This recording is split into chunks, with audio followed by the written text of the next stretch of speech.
Hey guys, it's Ben, the NLD Kid. Welcome back.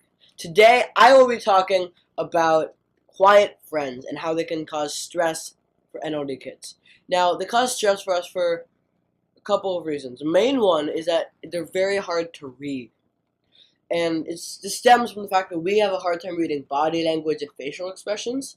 So when someone isn't talking to us and we don't have any words that we can squeeze meaning out of, we don't know how they're feeling or their emotions, right?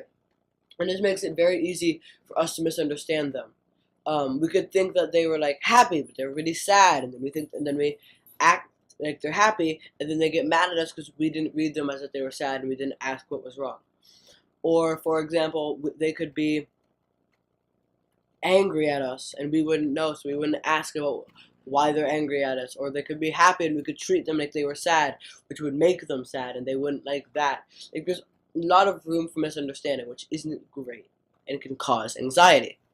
And if you've ever been bullied or had any kind of bad social interactions like that, it can make you think that you're being given the silent treatment and that the person does not like you. In groups or in conversation, if they don't respond and talk to you or to the group that much, it can make you feel like you're steamrolling over them. Then you try to get them to talk and they don't talk, and it's stressful there, right?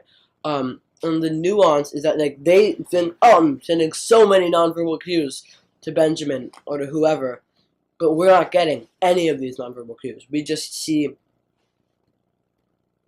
stony-faced silence, which is hard for us to read. I would think hard for anyone, but apparently some of them not NLD kids can read it. There are a couple of solutions we have for this. First one, this is the big one. Ask. Don't be afraid to ask. If you don't know what someone is thinking, don't just assume that they're happy or sad. Ask, what are you feeling? And along with this, you have to tell them so they're not annoyed or as annoyed by the fact that you're saying, how are you feeling? How are you feeling? What are you thinking? How are you feeling? Yada yada, over and over and over again because you can't read them. So either they'll start talking, which would be the preferable solution, or they'll know that you're going to ask a lot so you can be in touch with what they're doing. And if you think there might be something wrong, ask if there's anything you can do. Don't just do something. This is more of a general thing, but don't just, oh, they're sad, I'm going to fix it. You want to say, oh, they're sad, what can I do to help? Ask them, because they probably know. And if they don't know, give them a hug and be a friend. And final tip is to watch your thoughts. So you know if you're getting aggravated by their silence, so you can take a deep breath and be like, okay, this is just how they are. This is how they're gonna be. Yeah.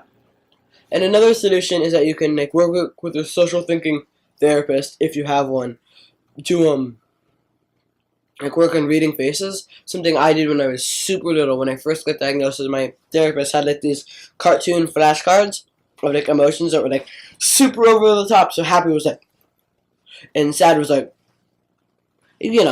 like that. But you learn to identify, and then you start to see the nuance and the expressions and stuff, and you slowly get better and better and better at reading. Also, there are apps and programs where you can they show you a scene and then they stop it and they're what is blah blah blah thinking, or what is blah blah blah feeling, and then you pick it, and then over time, out of multiple choice, then over time you get better at and better and better at that. There's things like that you have to get better at. It's a skill, and like any skill, you need to practice it. And practicing it in this case means having these friends, as stressful as they are, and it means working on the exercises, as annoying as they may be. So that's today's video. I hope you guys are having a wonderful week, a wonderful life. I will either see you next week or in 2 weeks, depends on how busy I am. But if you like the video, please leave a like. If you like what you're seeing, don't be afraid to check out the playlist and subscribe down below. If you are subscribed, make sure that you've hit that notification bell to be notified every time I upload a video. And finally, if you have something interesting, insightful, wonderful, loving, or a comment on the video or a question, don't be afraid to comment down below. Thank you. Have a nice week.